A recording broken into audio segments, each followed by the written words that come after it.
Good morning everyone. It is the video for your chapter 6 of biology, that is life process. In the previous video, we have read about aerobic respiration, anaerobic respiration and the difference between them. So today we will be reading about respiration in plants. So the first topic that we will be coming across will be respiration in plants. Respiration in plants. अब plants में respiration कैसे होता है? तो plant also respire by taking carbon dioxide by taking oxygen and giving out carbon dioxide. तो plant क्या करता है, कभी कभी they also take oxygen and give out carbon dioxide. ठीक है, वो लोग कभी कभी ऑल्सो रिस्पायर ऑक्सीजन लेते हैं और फिर वो लोग क्या देते हैं, कार्बन डाइऑक्साइड को गिव आउट करते हैं. तो अब होता क्या है, but they do not have any special respiratory system. ऐसे हम लोग क्या अभी तक पढ़े कि प्लांट क्या करते हैं, कार्बन डाइऑक्साइड इनटेक करते हैं और गिव आउट क्या करते हैं, ऑक्सीजन. लेकिन कुछ प्लांट जो होते हैं वो क्या करते हैं, ऑक्सीजन को इनटेक करते हैं और देते क्या है, कार्बन डाइऑक्साइड. लेकिन अब ऐसा तो नहीं है कि जो प्लांट कार्बन डाइऑक्साइड को इनटेक करता होगा, ऑक्सीजन को ब्रीद आउट करता होगा, उसके पास अलग रेस्पिरेटरी सिस्टम होगा, और जो प्लांट ऑक्सीजन को इनटेक करता होगा और कार्बन डाइऑक्साइड को गिव आउट करता होगा उसके लिए अलग रेस्पिरेटरी सिस्टम होगा. तो ऐसा कुछ नहीं है, दोनों सेम होता है, दोनों के पास कोई भी स्पेशल रेस्पिरेटरी सिस्टम नहीं है. ठीक है, they do so by the simple diffusion, process of diffusion. तो ये भी किस प्रोसेस से होता है, डैट इज़ डिफ्यूज़न प्रोसेस से होता है. ये भी डिफ्यूज़न प्रोसेस से ही अकर होता है. So diffusion in different plant parts helps in exchange of gases with the environment, but the rate of exchange varies from one region to another. Means जो diffusion process है, ठीक है, जो plant का जो अलग अलग पार्ट में हो रहा है वो हेल्प करता है of the exchange of gases between the environment and the particular plant. But the rate of जो डिफ्यूज़न है वो चेंज करता है, वो डिफ़र करता है. ठीक है, द रेट ऑफ डिफ्यूज़न जो है, जो रेट ऑफ डिफ्यूज़न है वो वैरी करता है, that varies from one region to another, one region to another. ये जो रेट है डिफ्यूज़न का वो वैरी करता है. ठीक है, from one region to another. कैसे? तो respiration is rapid in actively growing areas like stem. अब रैपिड डिफ्यूज़न कहाँ दिखेगा, रैपिड डिफ्यूज़न वो दिखेगा स्टेम में, रूट टिप्स में, stem and root tips. Then after that floral buds, then growing fruits,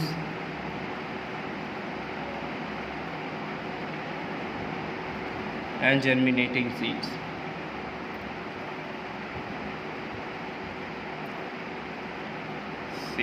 means इस एरिया में स्टेम हो गया, रूट हो गया, जब फ्लावर जब बड के फॉर्म में हो, ठीक है, फ्रूट जब ग्रो कर रहा हो, सीड को जब जर्मिनेट किया गया हो, तो उस समय जो डिफ्यूज़न होता है, जो एक्सचेंज ऑफ गैसेस होता है वो रैपिड होता है. ठीक है, it is slower in mature region of plant. और स्लो कब होता है, तो सिंपल है, मैच्योर रीजन में.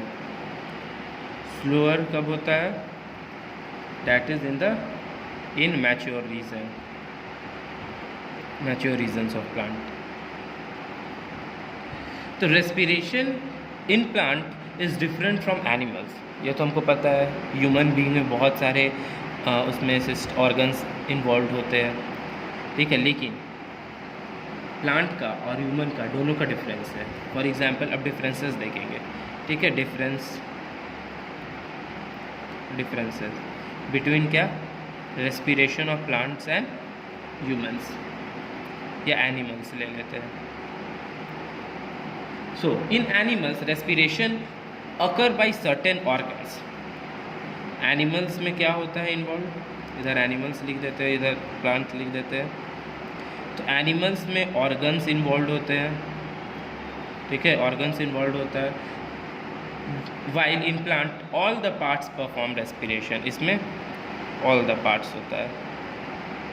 ठीक है, ये पता चला। एनिमल्स में ऑर्गन्स होते हैं इन्वॉल्व फॉर रेस्पिरेशन, लेकिन प्लांट्स में पूरा पार्ट ही होता है। In plant transportation of gases is slow. ठीक है, इसमें ट्रांसपोर्टेशन जो है गैस का वो स्लो है। Transportation of gases is slow. ठीक है, लेकिन एनिमल्स में क्या है, it is quick. Transportation of gases कैसा है, क्विक है। The reason is that plant require less energy than animal. अब इसी के चलते प्लांट का एनर्जी जो है ये इसको कम एनर्जी चाहिए। ठीक है, it require less energy in comparison to animals. In animals respiratory gas are transported over long distance due to circulatory system, while in plant little transport of respiratory gas. अब इसमें क्या है, एनिमल्स में पूरे different part में circulatory system में वो respiratory जो गैसेस है उसको ट्रांसपोर्ट होना है, लेकिन प्लांट में क्या होता है, सिंपल बहुत लिटिल छोटा सा ट्रांसपोर्टेशन होता है। बिकॉज क्या होता है, प्लांट में जो सर्कुलेटरी सिस्टम है वो तो ज़्यादा है नहीं, उसमें सर्कुलेटरी सिस्टम इन्वॉल्व है नहीं, ऑर्गन्स है नहीं, उसका तो सारा पार्ट ही जो है वो सारा रेस्पिरेशन उसमें हो रहा है। तो इस चलते उसमें ज़्यादा जो ट्रांसपोर्टेशन ऑफ गैस है वो इन्वॉल्व नहीं होता, उसको ज़्यादा दूर तक नहीं जाना पड़ता है।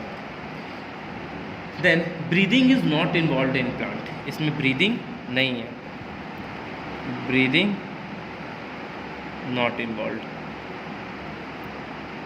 ठीक है, लेकिन इसमें क्या है, अनलाइक इसमें ब्रीदिंग होता है, breathing involve.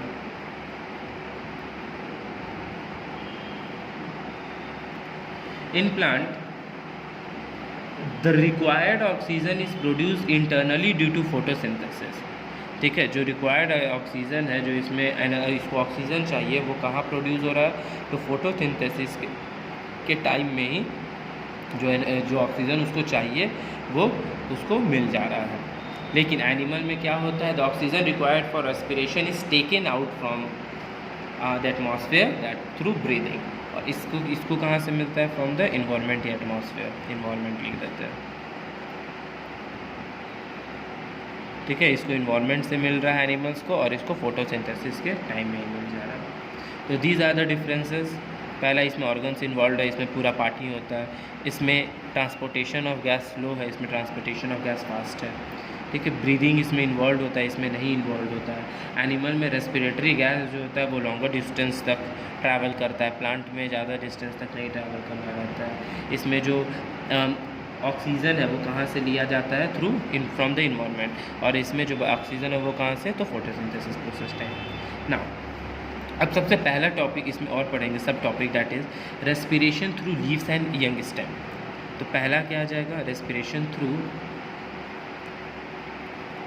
Leaves and young stems.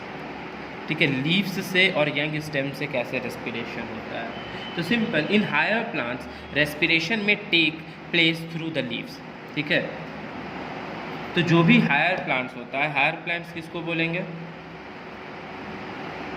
Higher plants जिसका एडवांस्ड वैस्कुलर प्लांट होता है, मीन्स जिसका एडवांस कैरेक्टरिस्टिक्स होता है। ठीक है, एडवांस्ड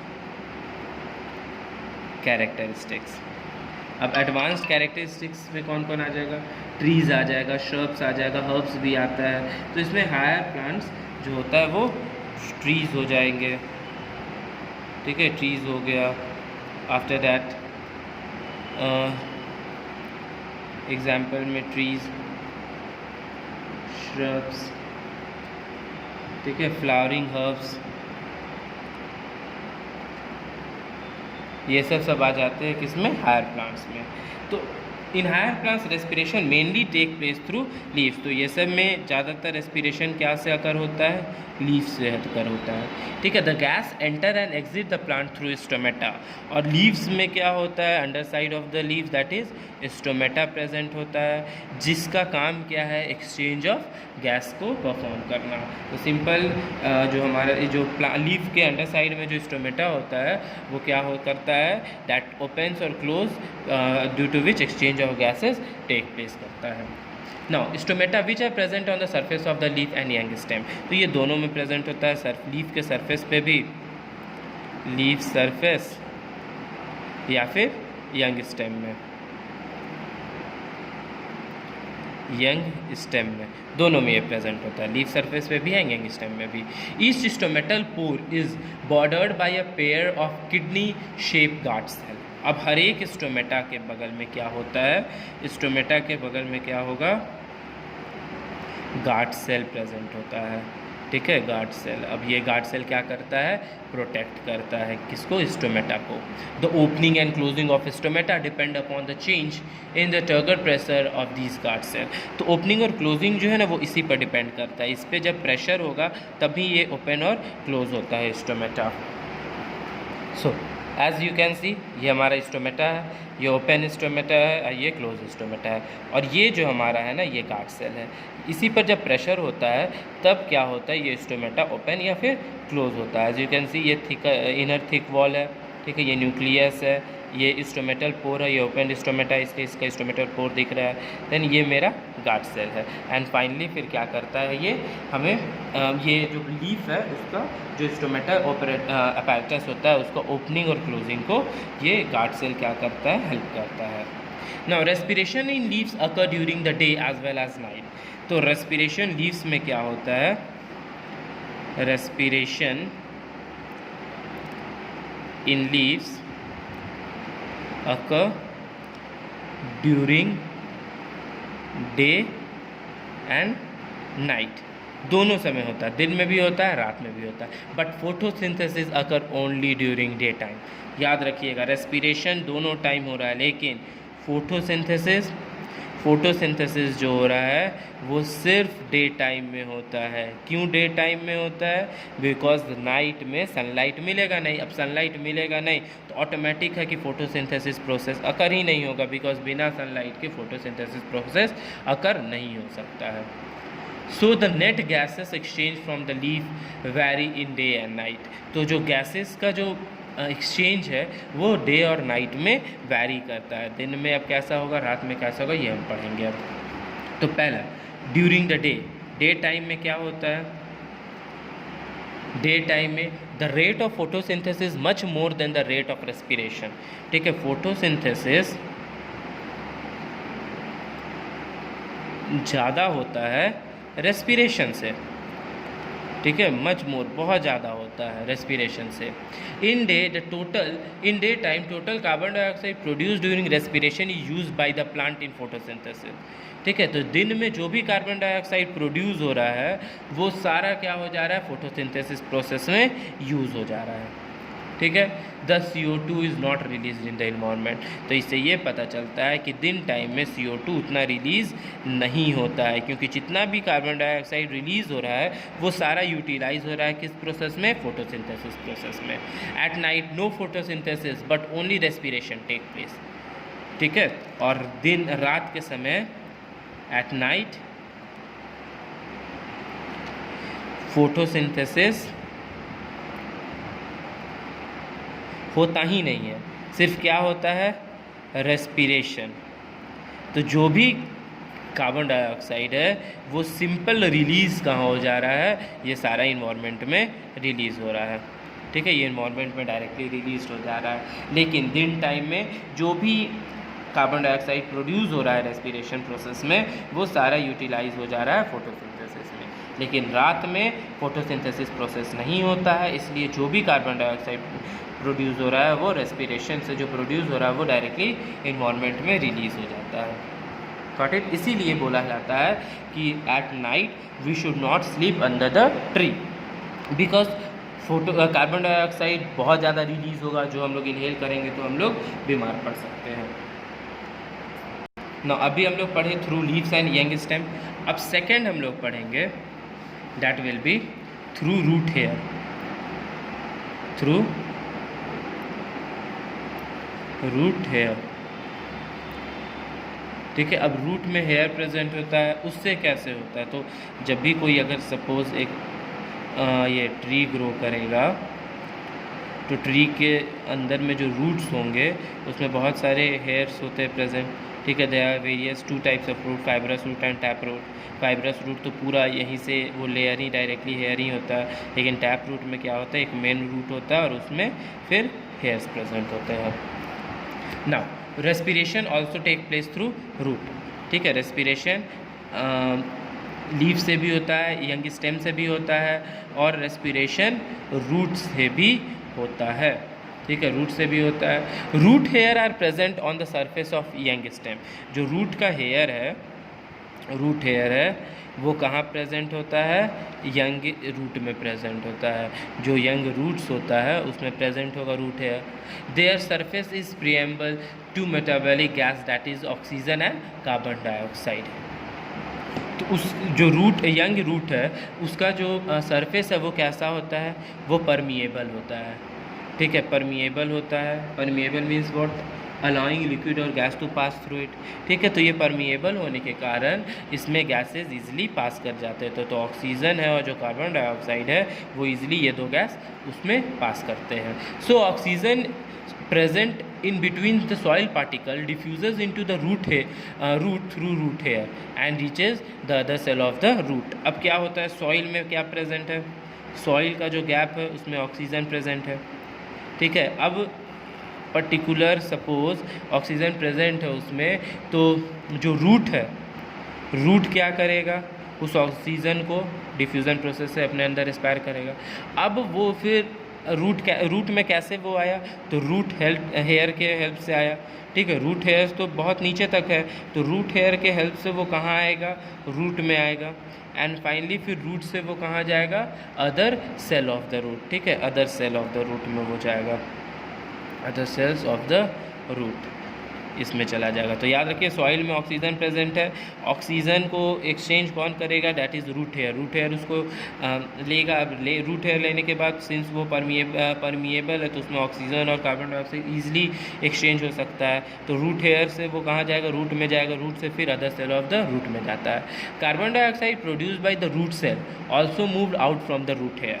अब रूट हेयर से सिर्फ ऑक्सीजन ही अंदर नहीं जाता है, कार्बन डाइऑक्साइड भी रिलीज़ होता है, ठीक है। कार्बन डाइऑक्साइड भी क्या हो जाएगा, रिलीज़ हो जाएगा। अब रिलीज़ हो गया कार्बन डाइऑक्साइड कहाँ से, तो रूट हेयर से, ठीक है। रूट हेयर क्या कर रहा है, ऑक्सीजन को भी इनटेक कर रहा है और रिलीज़ कर रहा है किसको, कार्बन डाइऑक्साइड को भी।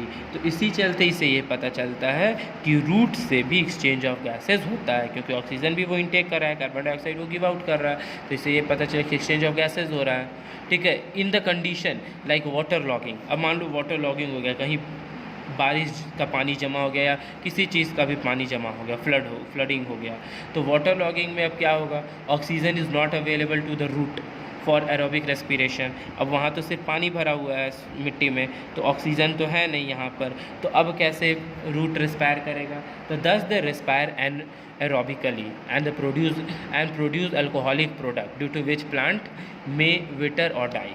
अब इसी चलते वाटर लॉगिंग में रेस्पिरेशन प्रोसेस हो नहीं पाएगा, ठीक है। एरोबिक रेस्पिरेशन हो नहीं पाएगा, रेस्पिरेशन हो नहीं पाएगा। तो एरोबिक रेस्पिरेशन जब नहीं हो पाएगा तो इसके चलते अब प्लांट एनारोबिक रेस्पिरेशन लेने लगता है। जैसे ही एनारोबिक रेस्पिरेशन लेगा क्या कन्वर्ट हो जाएगा, प्रोड्यूस होगा, डायरेक्टली प्रोड्यूस होगा अल्कोहल।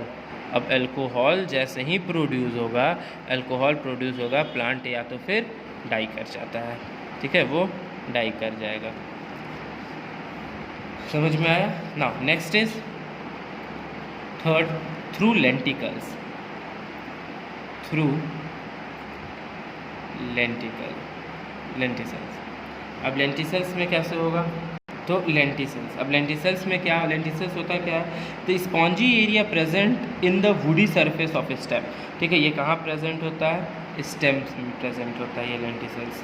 अब इसमें क्या होता है, तो older root and stem surface are impermeable to gases because they do not have stomata. अब जो ओल्ड रूट हो गए या फिर स्टेम्स हो गए, स्टेम सरफेस, तो ये सब जो हो जाता है जब ये ओल्ड हो जाते हैं तो सिंस इनका जो सरफेस है वो कैसा हो जाता है, इनपर्मिएबल हो जाता है।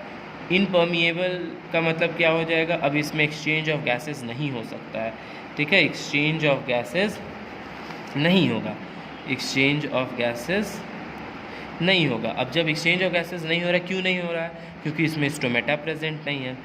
ठीक है, अब स्टोमेटा प्रेजेंट नहीं है जिसके कारण एक्सचेंज ऑफ गैसेस नहीं हो पा रहा है, जिसके चलते वो क्या बन गया है? इम्पर्मिएबल बन गया है। तो they have a tiny opening on the surface that is bark. ठीक है, तो बार्क जो होता है, बार्क ऑफ स्टेम जो होता है, उसके उस एरिया में, जो बार्क ऑफ स्टेम है उस एरिया में छोटे छोटे ओपनिंग्स प्रेजेंट होते हैं। ठीक है, टाइनी ओपनिंग्स आर प्रेजेंट। अब ये ओपनिंग्स जो है, छोटे छोटे ओपनिंग्स, इसी को हम क्या बोलते हैं? लेंटिसेल्स बोला जाता है। ठीक है, वो ओल्ड रूट या स्टेम में नहीं प्रेजेंट होता, वो कहाँ प्रेजेंट होता है? बार्क ऑफ स्टेम में। किस फॉर्म में? तो टाइनी ओपनिंग्स के फॉर्म में, जिसको हम क्या बोलते हैं? लेंटिसेल्स बोलते हैं। Now lenticels contain a mass of loosely arranged complementary cell. अब इसमें जो सेल्स होता है वो कैसा होता है? लूजली अरेंज होता है, टाइटली अरेंज नहीं होता है, लूजली अरेंज्ड होता है। ठीक है, बहुत ही लूज अरेंज्ड होता है। And they have intercellular spaces that take part in the exchange of. अब suppose exchange as gases present है, अब सपोज ये प्रेजेंट है। ठीक है, अब इसमें ये लूजली अरेंज्ड है, देख सकते हैं अरेंज ज़्यादा नहीं है। अब लूजली अरेंज के कारण क्या हो गया? इसमें जो इन स्पेसेस है वो बहुत ज़्यादा है। अब स्पेस ज़्यादा होने के कारण फाइनली फिर क्या हो रहा है? एक्सचेंज ऑफ गैसेस जो है ना वो अकर हो पा रहा है। अगर ये लूजली अरेंज नहीं होता तो एक्सचेंज ऑफ गैसेस अकर नहीं हो पाता। सिंस ये लूजली अरेंज्ड है, जिसके कारण यहाँ पर स्पेस, इंटरसेल्युलर स्पेस क्रिएट हो गया, जिसके कारण एक्सचेंज ऑफ गैस हो पा रहा है। समझ में आया? तो ये हो गया थ्रू लेंटिसेल्स। नाउ सो हम लोग 3 अभी तक पढ़े, दैट इज़ रेस्पिरेशन क्या क्या से होता है? Through leaves and young stem, through root hair and through lenticels. Now let us learn about respiration and photosynthesis. Respiration and photosynthesis. तो रेस्पिरेशन या फोटोसिंथेसिस, दे आर ऑपोजिट, दोनों ऑपोजिट प्रोसेस है। ठीक है, दे आर कॉम्प्लीमेंट्री प्रोसेसेस, दोनों opposite है। This is clear from the equation. अब देखो इक्वेशन से कैसे पता चलेगा। अब क्या होता है? सो अब इक्वेशन देखेंगे तो carbon dioxide plus water plus energy, ये कहाँ से मिल रहा है? लाइट से मिलता है, सनलाइट से। इसमें फोटोसिंथेसिस होगा तो ये लग जाएगा, क्योंकि यहाँ पर क्या हो रहा है? फोटोसिंथेसिस। इसमें क्या में कन्वर्ट हो जा रहा है? Carbohydrate plus oxygen. ठीक है, कार्बोहाइड्रेट प्लस ऑक्सीजन। और प्रीवियस क्लासेस में आप लोग पढ़े होंगे कि ये शुगर रहता है। तो शुगर क्या है? एक टाइप ऑफ कार्बोहाइड्रेट ही है, तो इस चलते कार्बोहाइड्रेट्स प्लस ऑक्सीजन। अब जब कार्बोहाइड्रेट ऑक्सीजन से जब मिक्स करेगा तो वो क्या फॉर्म करता है? वो फॉर्म करता है कार्बन डाइऑक्साइड प्लस वाटर, और क्या देता है? एनर्जी। इसी को क्या बोला जाता है? रेस्पिरेशन। इसी को क्या बोलेंगे? रेस्पिरेशन। जब कार्बन डाइऑक्साइड, वाटर और एनर्जी मिलेगा तो वो क्या देगा? फोटोसिंथेसिस प्रोसेस में in the presence of chlorophyll, तो क्या देगा? Carbohydrate that is sugar plus oxygen. जब कार्बोहाइड्रेट दैट इज़ शुगर और ऑक्सीजन के साथ जब ये मिक्स करेगा तो रेस्पिरेशन प्रोसेस होता है, जिसमें हमें क्या मिलता है? Carbon dioxide, water and energy. समझ में आया? That's all for today, thank you.